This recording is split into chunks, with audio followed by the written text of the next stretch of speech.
Welcome to the program. So glad you can join me today for Understanding the Times Radio. I'm actually starting a two-part series again. We're going to be talking to Pastor J.B. Hickson because we are carrying a couple of his books. More recently, we added Volume 2 of Spirit of the Antichrist, The Gathering Cloud of Deception.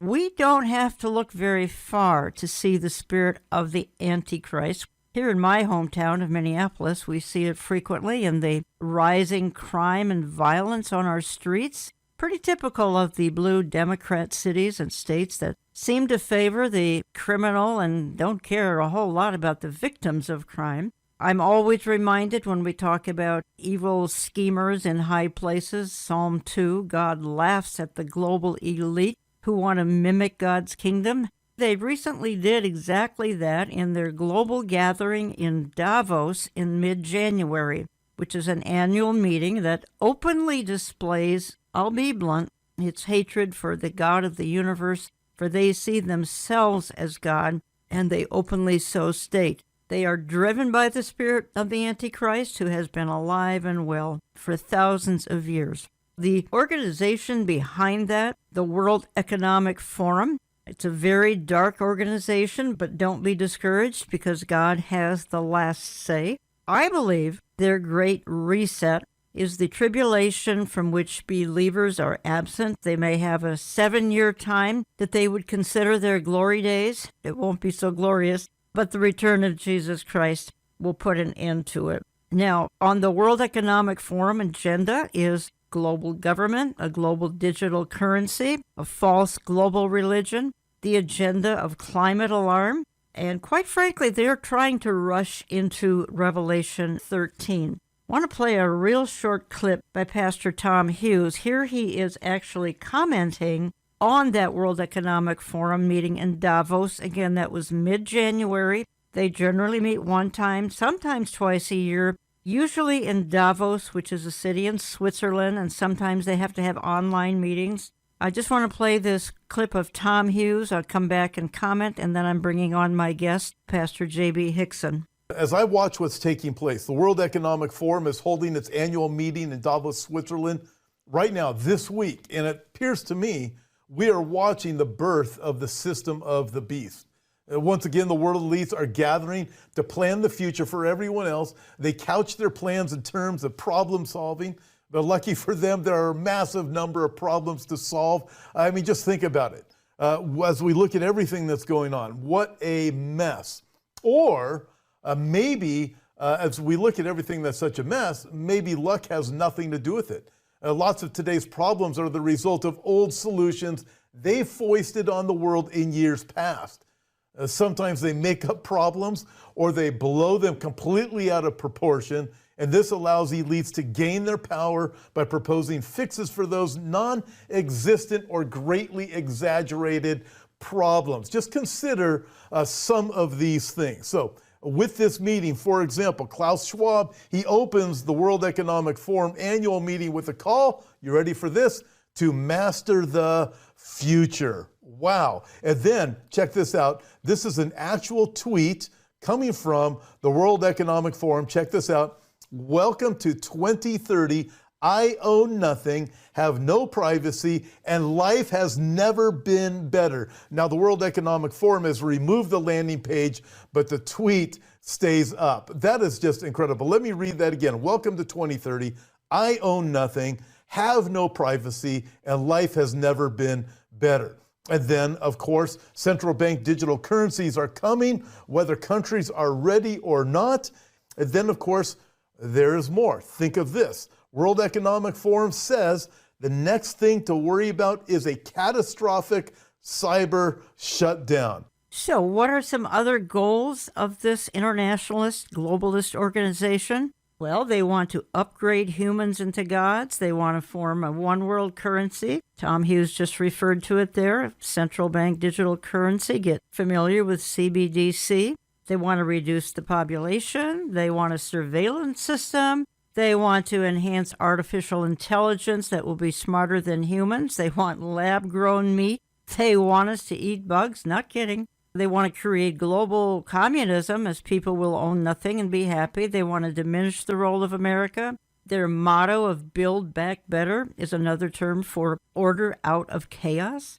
Ultimately, it is to eradicate God and create God-like humans. Now, if you can wrap your brain around that, I think you know we're in the last days. They certainly want to destroy the uniqueness of mankind, and therefore we have this so-called gender surrender movement. Pastor J.B. Hickson, welcome back to Understanding the Times Radio. Great to be with you, Jan. Thanks for having me on. So I have in front of me your newest book, Spirit of the Antichrist, The Gathering Cloud of Deception. And in that intro, which I apologize for the length of it, I felt I had to set the stage for this rather important hour. Where to begin? Upgrade humans into gods. Did you think you would live to see that? Never. In fact, what comes to my mind is the passage in Romans 1:24 and 25, where it says, God also gave them up to uncleanness and the lusts of their hearts, to dishonor their bodies among themselves, who exchanged the truth of God for a lie and worshiped and served the creature rather than the creator. And that word exchanged is only used twice in the entire New Testament, the Greek word metalasso, and it's both times right there in Romans 1. I thought it was interesting that when you look it up in a variety of different lexicons, of course it means to alter or change, which is what the Luciferians and globalists are trying to do, but it also has the idea of to die or to cease or to leave. And the Luciferian globalists are trying to kill the truth. They've left God and they've ceased operating in the realm of truth. As that clip that you played from Tom Hughes shows, they couch it in terms of trying to solve a problem, but it's the age-old satanic model of problem, reaction, solution, where they have a solution in mind already that they want to foist upon the world, but they need us to come crying to them and say, help us with these problems. Always beware when the globalists and Klaus Schwab and the Davos men and women talk about helping us with our problems. It's actually just the opposite. And I ran through some bullet points. That's part of their agenda. Again, reducing the population. And by the way, this is a bit of an aside. It's really not off topic, but I wanted to ask your opinion when we get into the issue of those who want to reduce the population. And by the way, they usually want to reduce it by 80 and 90%. Your thoughts on the Georgia Guidestones, and they actually were blown up last July. That had the 10 Commandments of the New World Order on it, first of which is reduce the population. Do you think there's a connection? No question. We actually have visited the Georgia Guidestones in our research. This was a few years ago. I talk about them in Volume 1 of Spirit of the Antichrist. It's quite mysterious where they appeared from. I think there's no doubt that it was put there by some pawn of the Luciferians who bought into their 10 Commandments. And if you know much about the Guidestones, they list those 10 Commandments in different languages. Right. Yeah, they were blown up and they are no longer there. And I wish we could say the same about the Luciferian agenda.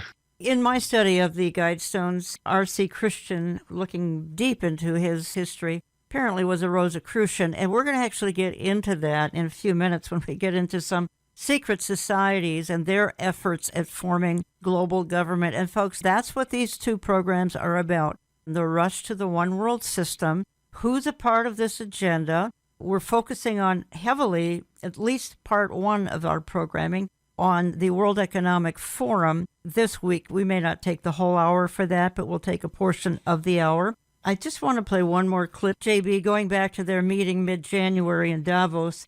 This is John Kerry, and he's saying that he, Mr. Kerry, and quite frankly, those at Davos are a part of a select group saving the planet. And when you stop and think about it, it's pretty extraordinary that we, select group of human beings, because of whatever touched us at some point in our lives, are able to sit in a room and come together and actually talk about saving the planet. I mean, it's so almost extraterrestrial to think about, quote, saving the planet. And if you said that to most people, they think you're just a crazy tree-hugging, lefty, liberal, do-gooder, whatever, and there's no relationship. But really, that's where we are.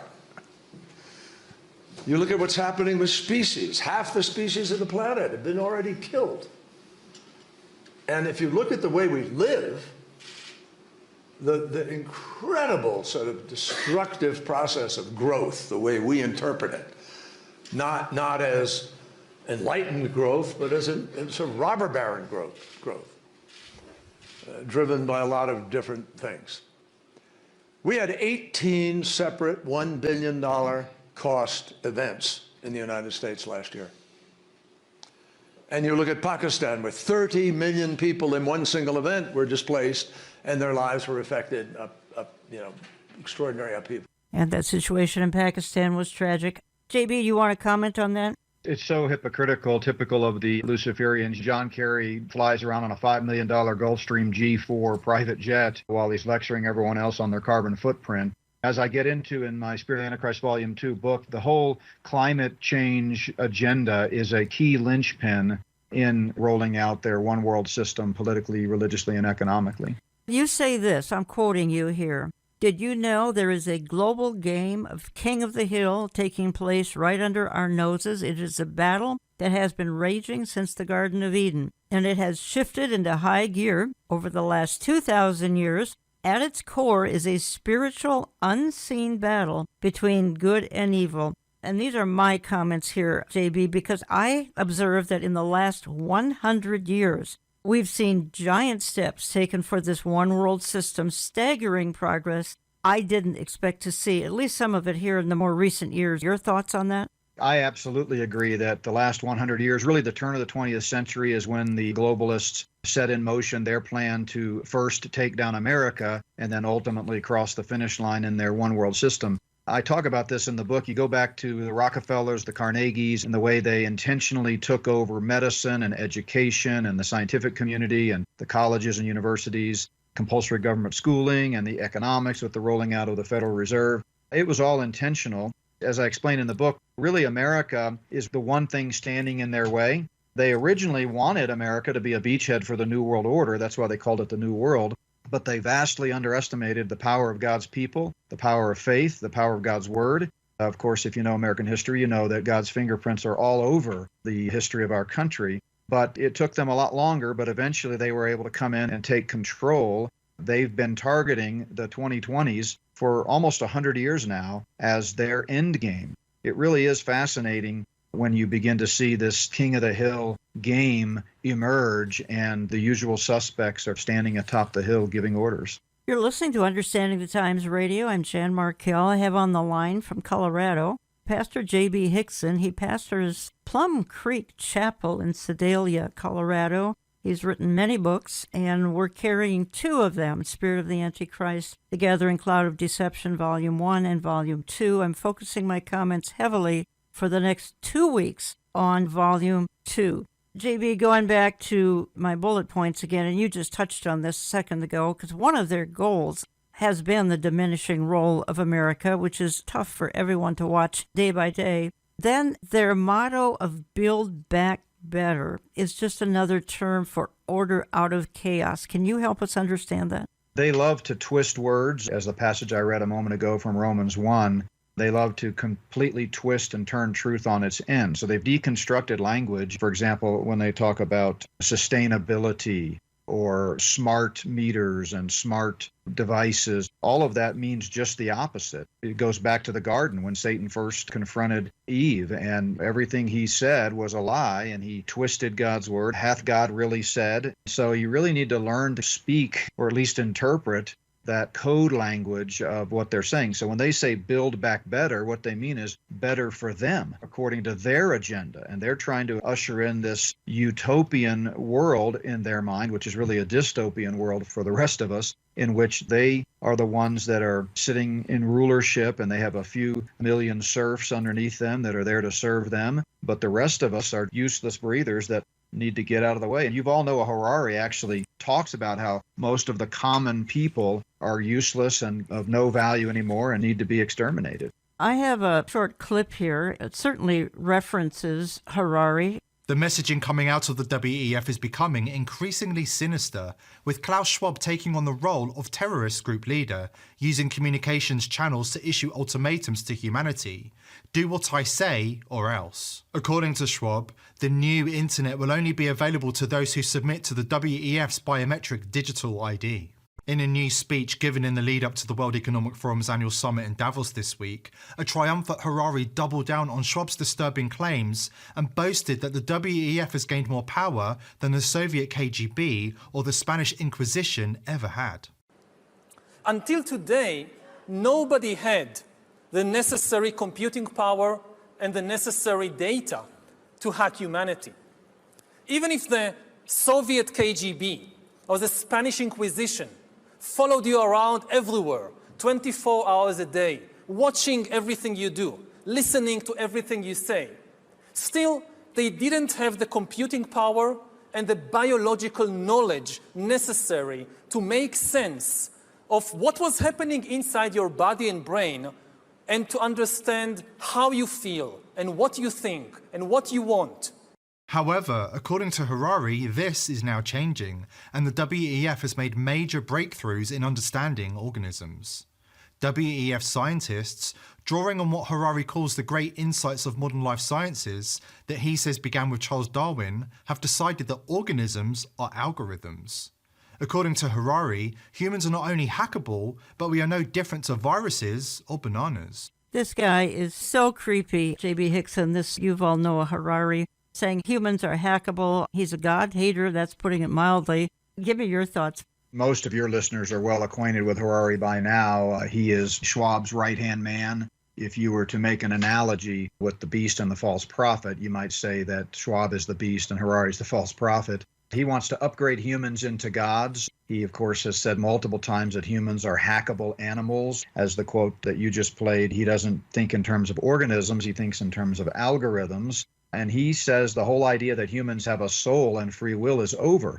One quote that should chill Christians to the bone is he recently said, God is dead. It's just taking a while to bury the body. We naive, ignorant human beings that still believe in God need to get with the program and recognize he's no longer around. Last summer, he did an interview with Chris Anderson from TED, and he said, quote, we just don't need the vast majority of the population in the 21st century, given modern technologies. And he showed no sympathy for common people, quote unquote, that he thought were being left behind in this technocratic future that is run by the real smart people, his words. So he's an evil man to the core. He has mocked God. He wrote an article years ago, even before this latest Great Reset push, in which he talked about the rise of the useless class. And he said 99% of human qualities and abilities are redundant. We can recreate them in our own manner. And Jen, that's really what this globalist movement is all about. It's an elitist, transhumanist movement where they want to be God and they want to create life.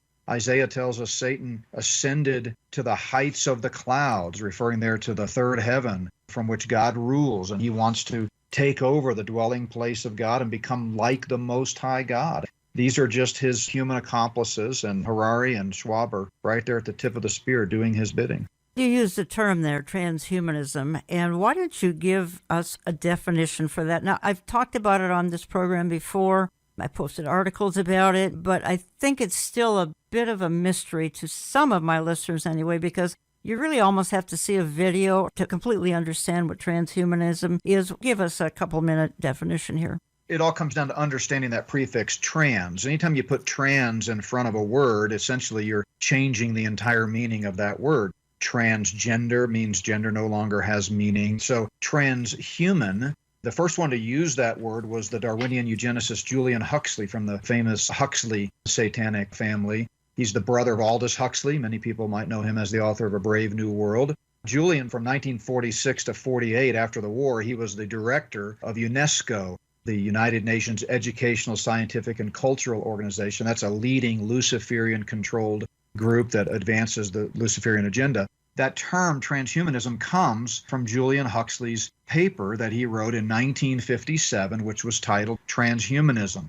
And he says the human species can, if it wishes, transcend itself, not just sporadically, an individual here in one way, an individual there in another way, but in its entirety as humanity, end quote. Transhumanism flows from that Darwinian lie that mankind is getting better and better. They claim we began billions of years ago as a wet rock and evolved into a species we now call Homo sapiens. And they're saying just as humans evolved well beyond a wet rock over millions of years, tomorrow's humans will transcend beyond Homo sapiens and become post-human, something they see as much better. It just goes back to their effort to create life. They're trying to merge man and machine. They call it the bio-digital convergence. What they fail to recognize is that only God has the power to create. God spoke the world into existence ex nihilo, Latin for out of nothing. These transhumanists are directly assaulting God as the creator,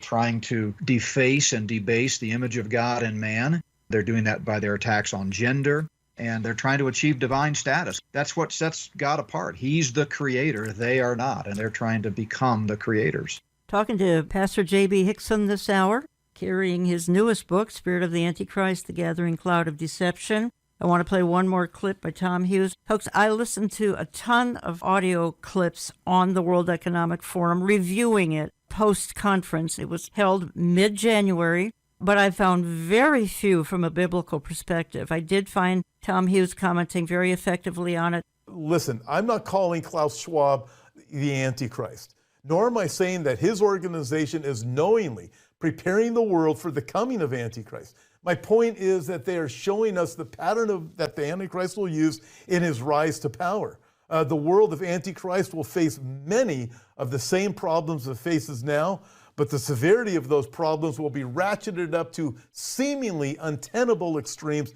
And frankly, that won't take much ratcheting up from where we already are.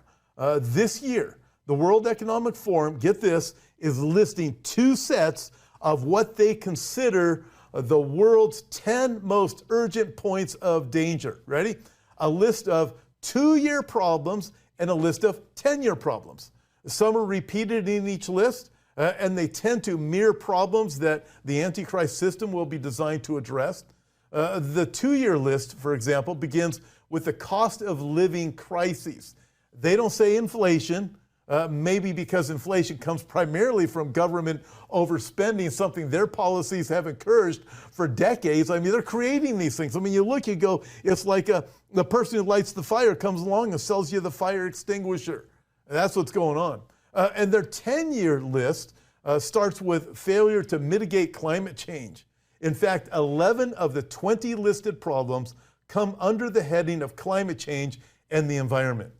People under 30, and especially those under 20, are petrified of climate change and all the other fears being peddled along with it. I think the point is, J.B. Hickson, a man with a plan is waiting in the wings because the problems on Earth are getting overwhelming and almost unsolvable. So the Antichrist system will address the problems. The gang in Davos in mid-January is setting the stage for the Antichrist to come in as the man with a plan. No question. I love Tom's analogy there of the fire extinguisher. Again, it goes back to that problem, reaction, solution, the Hegelian dialectic. They create the problem so that we're forced to use their solution. One of the things I love about Bible prophecy, and having written and talked about it for 30 years now in ministry, is that it gives room for people to give different viewpoints and speculation. And I would disagree slightly with Tom's view about whether or not the people at the tip of the spear in the Luciferian agenda understand that they're paving the way for the Antichrist. I think they absolutely do. And I make that case in my Spirit of the Antichrist series, connecting what a lot of people today call the deep state or the global elite. Sometimes they couch it in terms of a right-left paradigm, the conservatives and the progressives. It goes way beyond that scripturally to a literal satanic agenda. And at the top of that sphere, there are people getting their marching orders directly from Satan. As Psalm 2 talks about, they are conspiring with Satan to try to break the cords of God's control. And I really believe, based on my research, that the likes of Schwab and Harari, they understand who their leader is, and they understand that it's leading up to a one-world, tyrannical, satanically indwelt leader. And I believe that in some cases, they might even hope it's them. They're candidating before Lucifer to be the guy someday. Not everybody obviously does. The lower down the totem pole you get, they're not aware. It's a need-to-know basis, and they're just in it for their own power and money and whatever other agendas they have. But I think people need to recognize that ultimately this is a spiritual battle. Ultimately, they're looking for a crisis continually. And we had the COVID dilemma, which changed the world. I mean, almost 200 nations cooperated in an effort to stamp out the virus. Not very successful. And now we hear that more viruses are on the horizon, according to Bill Gates. But the point is, the one worlders always need a crisis. I would be right, I'm sure. Oh, yeah, that's their MO, is a crisis. But going back to that transhumanism idea, the Satanists really think they can do a better job than God when it comes to creating life. And last fall, President Biden signed a very disturbing executive order. The media didn't cover it at all, not surprising there. But the title of the executive order was Executive Order on Advancing Biotechnology and Biomanufacturing Innovation for a Sustainable, Safe, and Secure American Bioeconomy.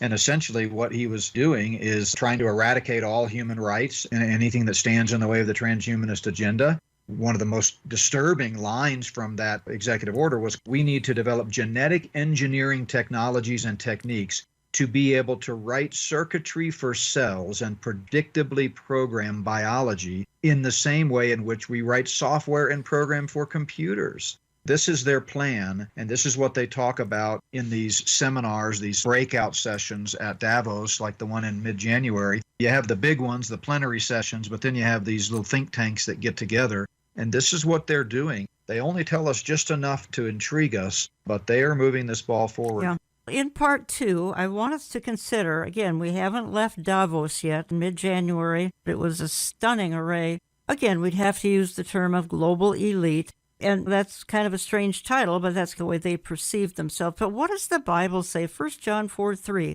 the spirit of the Antichrist is at work among us. Well, that has been the case for a long, long time, but I think we're seeing it more and more escalate as we move into the last of the last days. So when we come back, I want to consider climate lockdowns. We've talked about that before on this program. I maintain they're in our future. Some would say immediate future. Others would say perhaps a year or two down the road. I don't think we know. We'll talk more about that in just a moment, so don't go away. I'm coming right back. According to the WEF, a new one world religion has arrived, and it unites all of humanity in worshipping at the altar of climate science, techno-communism, and eugenics. If you find it hard to believe Klaus Schwab's WEF would go this far, you clearly haven't been paying attention to developments in recent times. Klaus Schwab's right-hand man, Yuval Noah Harari, has announced that the WEF has been so successful in its plans that it's acquiring divine powers of creation and destruction. The blasphemy doesn't stop there. Harari also promises that the WEF will turn humans into gods. Developing even bigger powers than ever before. We are really acquiring divine powers of creation and destruction. We are really upgrading humans into gods. We are acquiring, for instance, the power to re-engineer life.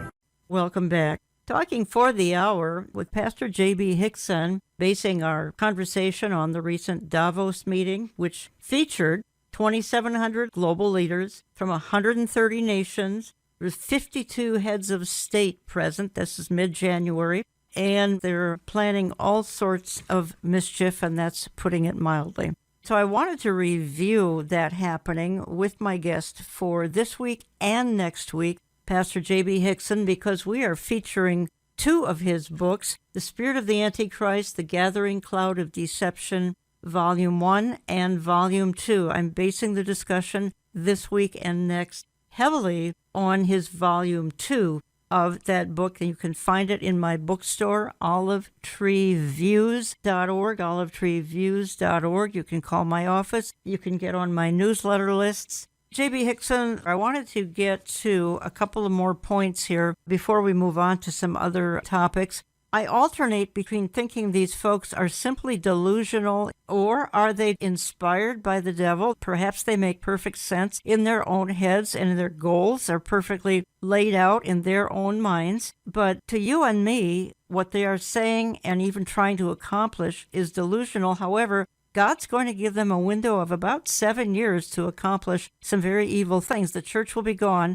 but the unbelieving world will be left behind. I think it's both and. They are both delusional and also demonically inspired. The Bible says that deception is going to get worse and worse the closer we get to the rapture and the tribulation that follows.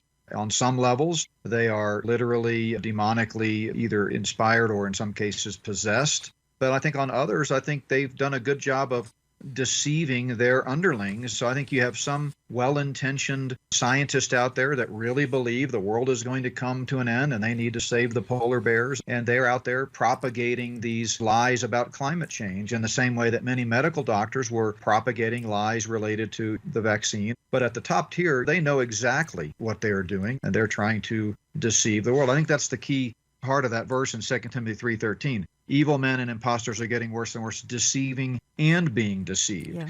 They are deceived themselves, and yet they are also becoming even better at deceiving the world.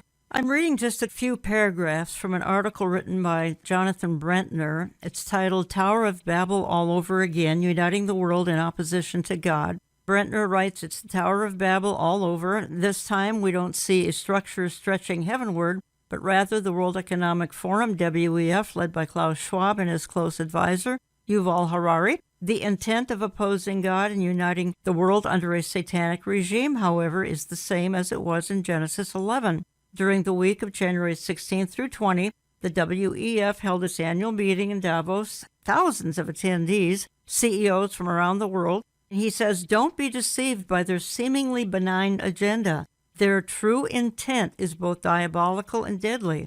Leo Hohmann, a blogger and investigative reporter, wrote this about the WEF's attempt to solve the world's problems, most of which they themselves engineered. Now he's quoting Hohmann. But now the stakes are higher because more of us regular folks are waking up and learning about the true agenda of the WEF's Great Reset and Fourth Industrial Revolution. They intend to digitally enslave the world in a surveillance state based on a global digital ID and a global digital currency to replace cash. And we'll get into that in a few minutes, folks. And then Hohmann concludes the WEF bemoans the current economic reality in its Global Risks Report, ignoring the fact that most of the economic problems were caused by the very elites who now propose to have solutions. And then Brentner concludes, make no mistake, we live at a time when Satan's kingdom is colliding with God's rule. Very well stated. However,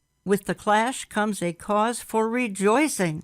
It signals that Jesus' appearing is ever so close, much to the glee of the powers of darkness. The evil and deadly plans of the global elite will appear to succeed for a while. However, their joy will be short-lived. The good news for those of us in Christ is twofold. First, the Lord says that the rapture will occur before he pours out his wrath on the world during the time that the Antichrist rules. Second, the colliding of kingdoms. I love that term. The colliding of kingdoms in our day tells us Jesus' return to take us home to glory is imminent. If you want to comment, J.B. Hickson.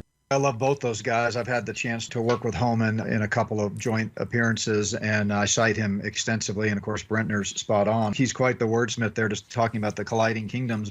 That's one of the things that's exciting for believers, is that even though these are troubling times and we ought to be making preparations if the Lord tarries his coming for what may happen in our lifetime, but at the same time, looking at the setting of the stage and seeing the signs of the times, as Jesus tells us to do in Matthew 16, should bring joy. And the rapture is the blessed hope. Paul says in 1 Thessalonians 4 that we should comfort one another with these words. It's kind of a both and. We recognize the practical implications on the earth today of all that is unfolding before our very eyes. But spiritually speaking, it should thrill us to no end to see that we are getting closer and closer to the Lord's return. It's what you've called trending toward the tribulation. Yep. That's a great way to look at it. You can reach J.B. Hickson at notbyworks.org, notbyworks.org, if you'd like to communicate with him. Look into his other books as well. Now, a huge focus of Davos 2023, the Green Agenda. We've got Al Gore. Again, nobody covers this other than a few commentaries. From a biblical perspective, there's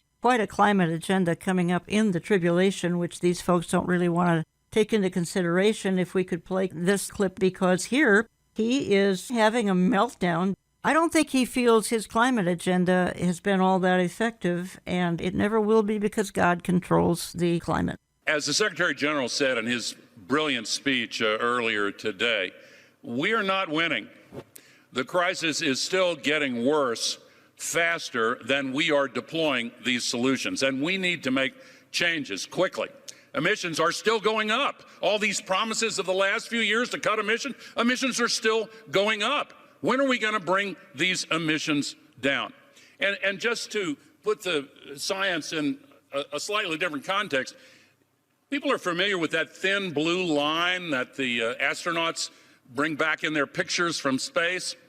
That's the part of the atmosphere that has oxygen, the troposphere, and it's only 5 to 7 kilometers thick.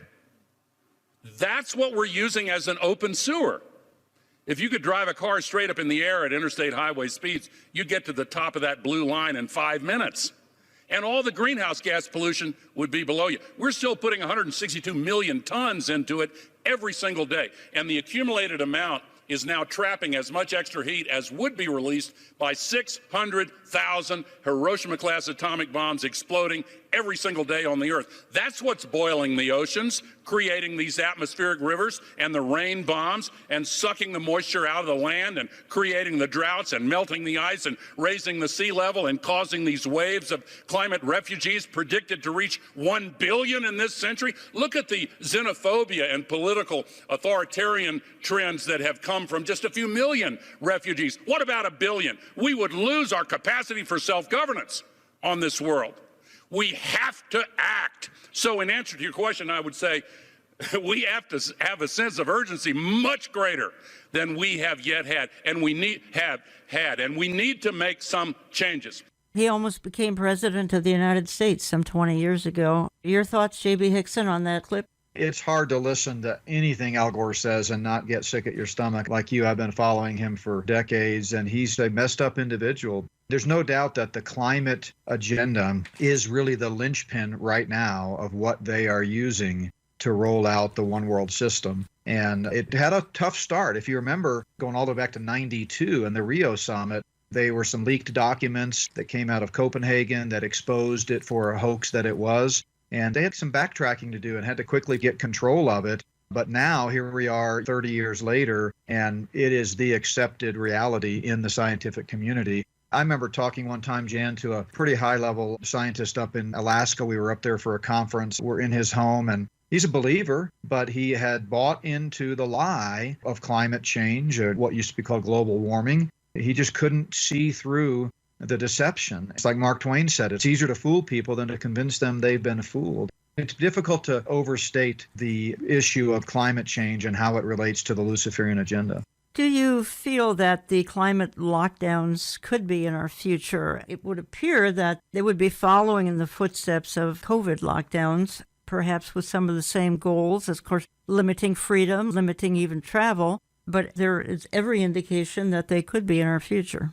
Yeah, no question. In fact, it all merges together with CBDCs, with digital ID cards and passports and social credit scores, carbon credit scores. If the Lord tarries his coming, Jan, which we hope he doesn't, we say, Maranatha, come Lord Jesus, but if he tarries his coming, it's very possible that we will be living in these highly controlled systems and communities where you can travel no more than 5 miles from where you live, and where they will control everything, whether you buy and sell, right out of Revelation 13:17, where no one can buy or sell without the mark of the beast. Now, that's not going to happen before the rapture, the Antichrist and false prophets implementation of it, but they're already putting the systems in place to be able to control what people do in terms of buying and selling. And it's amazing how quickly they're pushing this ball forward.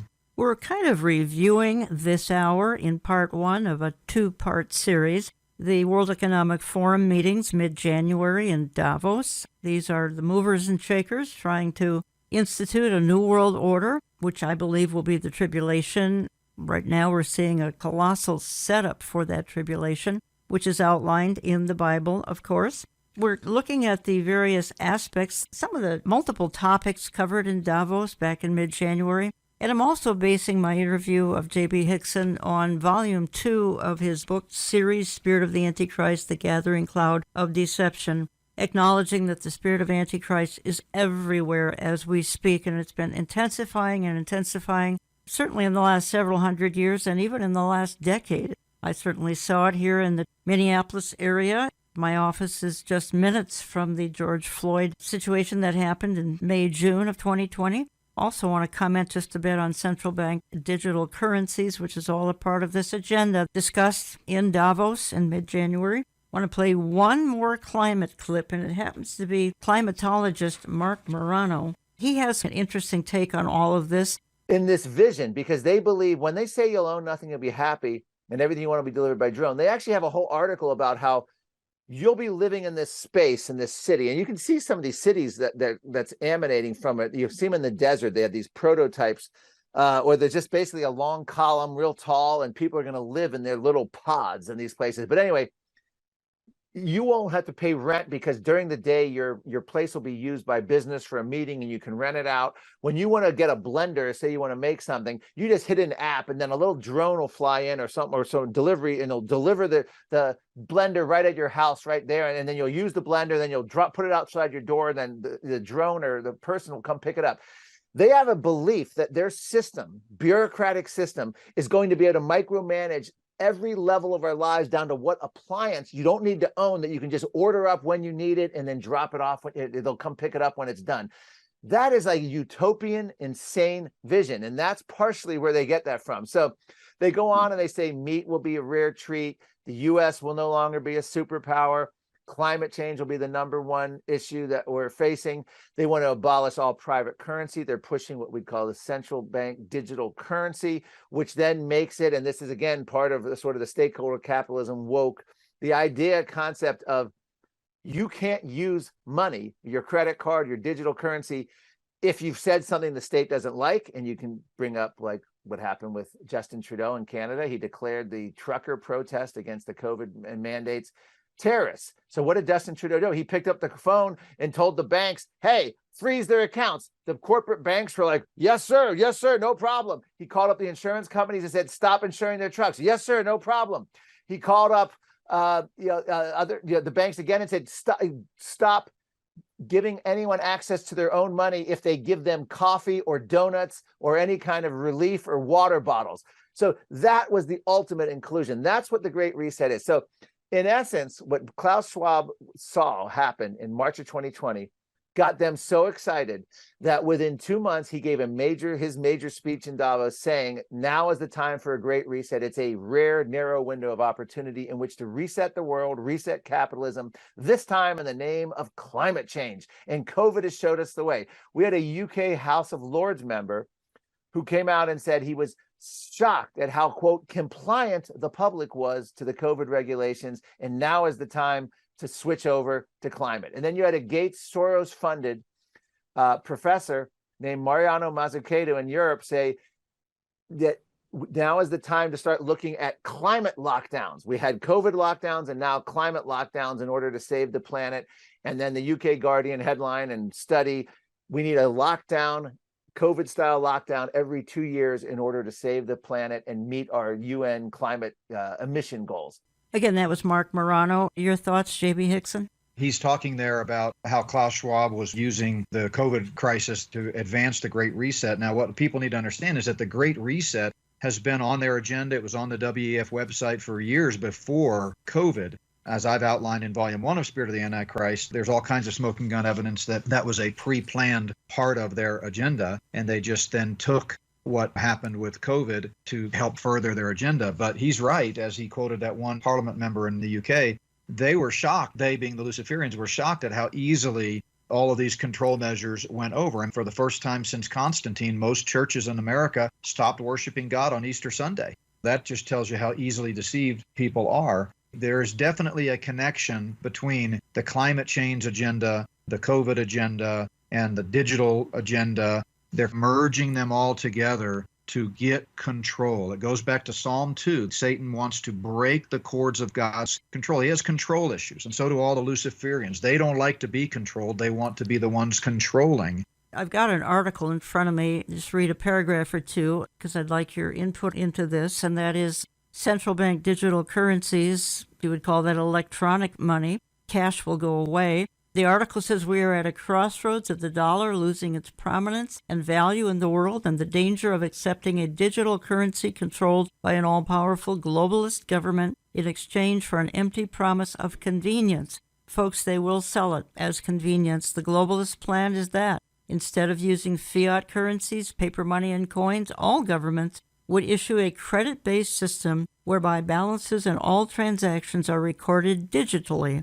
Once paper money and coins disappear from circulation, no new money will be printed or issued. The immediate problem with such entirely digital transactions is that the banksters plan to make digital money expire if they are not spent. Additionally, the government will control everything you spend and will approve or disapprove your spending if they deem it helpful or harmful to your health. You are spending it on things not approved by a bureaucratic entity, and balances and expenditures will be tied to social credit scores based on the Chinese Communist Party model. We've talked about this probably a dozen times here on Understanding the Times Radio with a number of guests. It is in the future. Again, is it part of the church age or is it part of the tribulation? Is the reset only the tribulation? JB, I don't think we know. I'm sure you have some thoughts on all this. You're exactly right. Bo Lee is the deputy managing director of the IMF, the International Monetary Fund. He spoke recently at a big seminar on CBDCs, and he literally said CBDCs can allow government agencies and private sector players to program, to create smart contracts, to allow targeted policy functions. And he actually cites the Chinese Communist Party. He says this would be beneficial for controlling people socially and following the model of the Chinese Communist Party.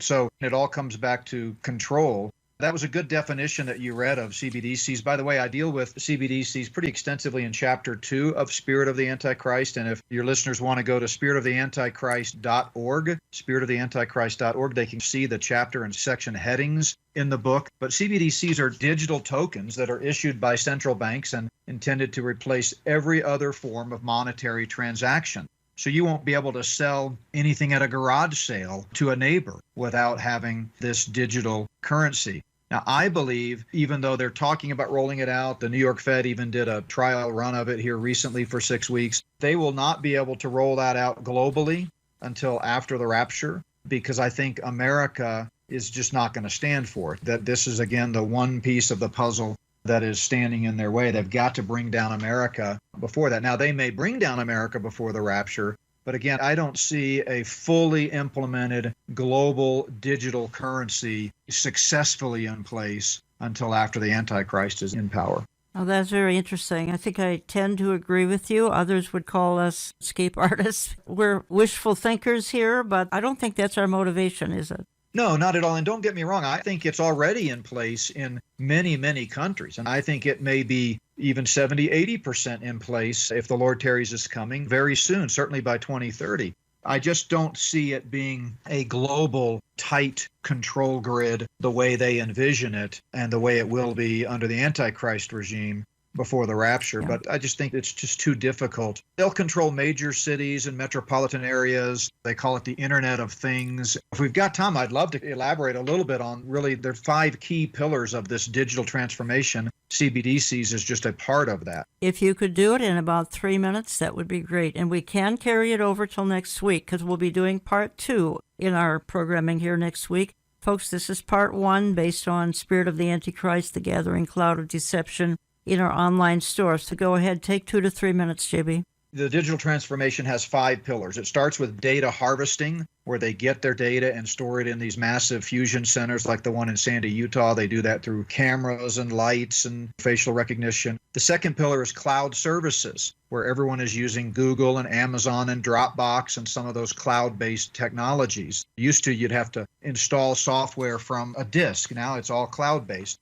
Then the third pillar is AI algorithms, where they use those algorithms on your devices, and we've talked a lot about that with Yuval Noah Harari and some of those. The fourth pillar is blockchain technology that store your data, and that the AI algorithms that they've come up with then take that data and match it to your digital ID. And then the final pillar is cybersecurity. This idea of cybersecurity is something that we're all familiar with, and we don't even realize what it's all about. There is a protocol in cybersecurity called zero trust. You see it all over the place in their writings. And that's where essentially they treat all of us like a criminal and don't allow us to access our own data, our own devices, our own apps, our own computer without jumping through multiple hoops. You're familiar, I'm sure, with the two-factor authentication. That's what they're doing. And they claim, as we've talked a lot about on the program, that they're doing it for our own good, that it's better, that they're trying to watch out for identity theft. But it's not about protecting us. It's never about our best interest. Essentially, it's about controlling us. And so at some point, that zero trust is going to factor in things like your carbon score, your social credit score. And as the clip that you played said, if they don't like something you posted or something you said or how often you drove your car, then they're going to lock you out of your own devices. So be very leery of this concept of zero trust. It's all about control, smart cities, the Internet of Things, and we get into all of this in the book. In our next programming next week, folks, we're going to leave the World Economic Forum.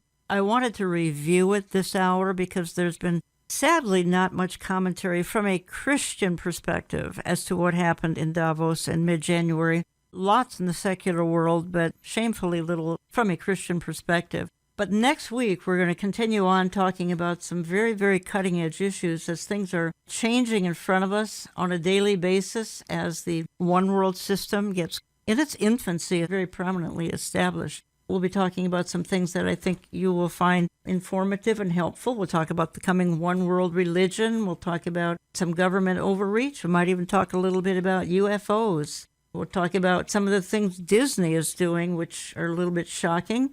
And I want to talk a little bit about the Catholic Church and how it fits into all the issues that we're talking about as it concerns the spirit of the Antichrist and the gathering cloud of deception. Find both books in my online store, olivetreeviews.org. Let me just quickly say also that Olive Tree now has an app. We are very excited about it. It is available in the App Store for Apple devices and in the Play Store for Android devices. You can search for the Olive Tree logo, the star and the dove, and the app will provide easy access to our radio programs, the live stream of our bi-monthly events, headlines. You can go straight to our social media channels. Lots of opportunities on the app.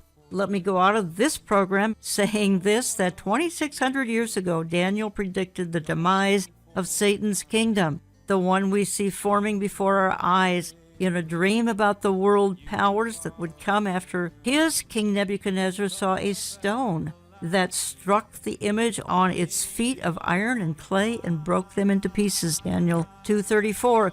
In his interpretation of it, the prophet spoke these words to the king in Daniel 2, "And in the days of these kings shall the God of heaven set up a kingdom